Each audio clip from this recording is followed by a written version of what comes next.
Yo, what is going on, everyone? My name is Nick, or the Notorious Fantasy, and in today's video, we are going to be breaking down running back Antonio Gibson, talking about the background of before he came into the NFL, his 2020 season, and how I project he is going to end up doing in 2021 for fantasy football. This is just a overall breakdown of the player. Now, I know the video is titled The Next Austin Ekeler Antonio Gibson Breakdown, but again, it's kind of clickbait to get you to watch this video, but when you kind of think about it, it does kind of make sense. So before we get into this video, if you do end up enjoying and you want more fantasy football content from me, please make sure that you hit that subscribe button down below. Not only is it free, I put out this content every single day on fantasy football, the NFL draft, as well as just regular NFL news. So make sure that you hit that subscribe button down below if you are new. And if you're not new, please make sure to hit that like button for me. I really appreciate it. Thank you guys for all the support. It is almost draft time in April. So we begin with his background. Now,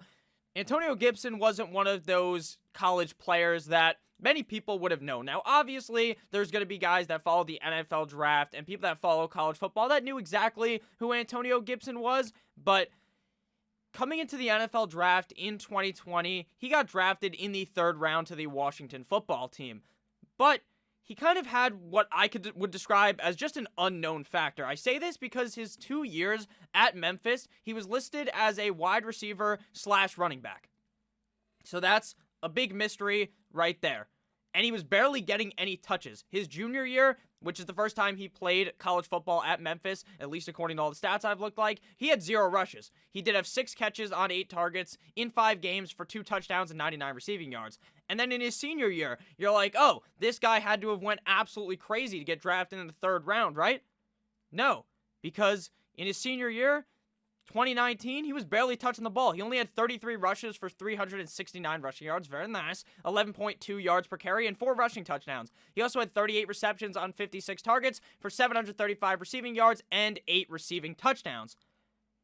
So it makes you wonder why he was drafted so highly. Now, then if you go back and put yourself in that spot to why the football team drafted him, it was not because of his numbers. It was strictly because of what he did on tape, and it's very interesting that he was drafted as a running back, but on all the websites I was looking at for his college stats, he's listed as a wide receiver, and which is even more interesting about that, and I guess this is kind of a spoiler for later, but when he goes to the NFL, he's in both the running back and the receiving room in preseason, in the offseason, to work with the wide receiver coaches, with the running back coaches. So this guy is going to be heavily involved in the receiving game of this team, kind of like Austin Ekeler, which is one of the reasons why I would compare him to him. Now, once he gets to the NFL, right, he's been drafted.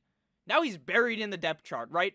Draft happens in April. He's like running back 5 on this team. They have Adrian Peterson, who they cut a couple of weeks before the season. Darius Geis, who seemed like their guy of the future. He did something bad, not going to say what happened. That guy's a piece of shit. Does that, he's cut. So now, literally, it went from being Antonio Gibson will get the chance. Maybe at the end of the year, there's a hope that for the end of the year, Antonio Gibson's going to be really good. And that's what I was kind of thinking. And then all that stuff happens, all those guys gets cut, and he skyrockets up fantasy draft boards. He was like a guy I was snagging in the 12th round of best ball drafts. Then he was like a 4th round pick. So once all those guys got cut, it was Antonio Gibson, J.D. McKissic, and Peyton Barber. Now, Peyton Barber did get involved pretty decently, but when you're looking at the backfield, it was really just Antonio Gibson and J.D. McKissic for a majority of the year. His rookie campaign, to me, would be described as just surprising. Personally, I was on the Antonio Gibson hype train, but I didn't think it would be this good because I was like, yeah, he's going to be stuck behind all these guys. It's not going to work out until later, but he just plays amazing. He finished as running back number 13 in PPR, 12.5 PPR, running back number 14 in standard leagues in his 14 games he played that season. He missed 2 games due to turf toe in Week 13 versus the Pittsburgh Steelers, averaging 14.4 PPR points per game, 13.2 half PPR points per game, and 11.9 standard points per game. The most interesting thing to me was that Gibson was able to have an NFL-level workload. Instantly. He's getting a lot of carries. Finished 18th in carries at the running back position with 170, and the guy had 33 total touches in college, which was a humongous concern. It was, because a lot of people didn't believe he would be able to do it at the NFL level, or he would be ready to go right at the beginning of the season, which he completely was, and was able to sustain it throughout the season. Now, obviously, he did get turf toe, but that's not something that's like you can really predict happening. So he missed 2 games. He was still 18th in carries, rushed for 795 rushing yards, 18th at running back for 11 touchdowns, as well as 44 targets, 31st at running back for 36 catches, 19th at running back for 247 receiving yards, 24th at running back. Gibson also had the 13th highest rate of evaded tackles in the NFL with 58, and 8th highest juke rate, and he had a 28% dominator ranking, ranking 7th at running back. So he was a very dominant player. He accounted for what a dominator rating pretty much is it ranks how many yards that a player eats up for his team. And how effective he was with that. It puts that all together, a couple of numbers together, boom, 7th most dominant running back. That's pretty good, right? So now we're looking at the 2021 season, right? What is he going to do in the future, and what is different about this team? So the difference from 2020 to 2021 are pretty different. Obviously, the team's pretty different on offense. Obviously, they add Ryan Fitzpatrick, who should be the starting quarterback. Now, I know there's reports, it's going to be Heineke versus Fitzpatrick. Fitzpatrick's going to be the starter. I don't think it would have been terrible if Heineke was the guy, but obviously Fitzmagic adds that extra kind of pizzazz, jazz hands to the offense type of deal here. Last year was kind of a cycle of sadness at quarterback, if I'm being honest with you, in 2020. Dwayne Haskins, thought of as going to be the guy for the future, his ass gets cut. Alex Smith comes in, plays all right. Like, that was amazing. Alex Smith plays after they almost had to saw his fucking leg off. But was he great? No, it was just surprising that he was even able to play and play pretty decently.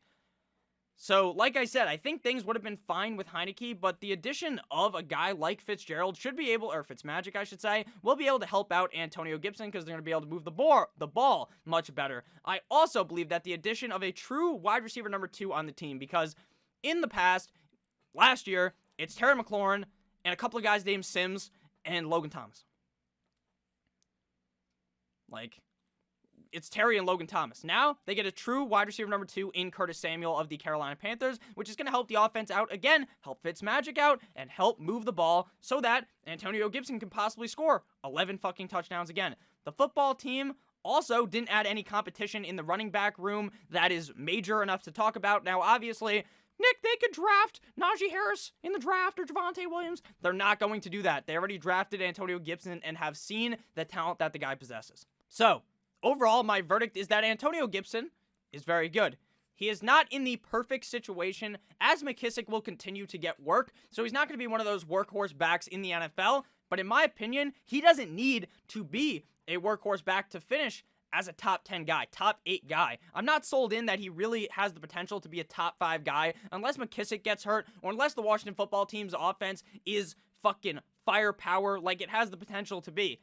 But coming off the board at running back 13 right now, I don't really see that getting much higher.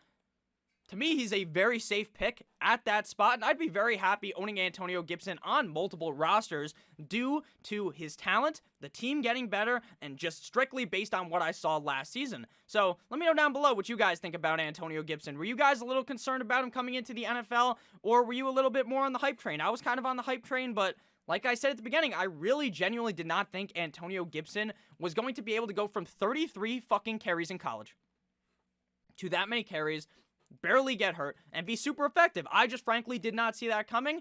Obviously, the Washington football team did when they drafted him. He's amazing talent.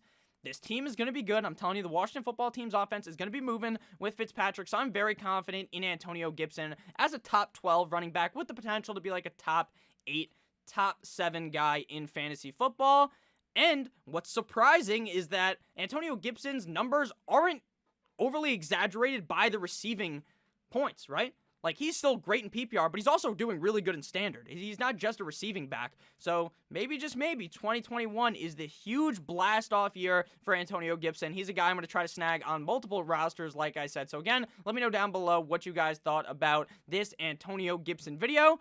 And also, I hope you guys have a great Easter if you guys do end up celebrating Easter. Have a great Easter. If not, have a great rest of your guys' day. As always, I do love all of you guys, and I can't wait to hit you guys with another banger of a video tomorrow, every single day. Tomorrow should be an NFL mock, so make sure you check that out. Not trying to draw this out for too long, so I love you guys all. Have a great rest of your guys' day. As always, good boy. I dragged that out a little, didn't I? Wink, wink.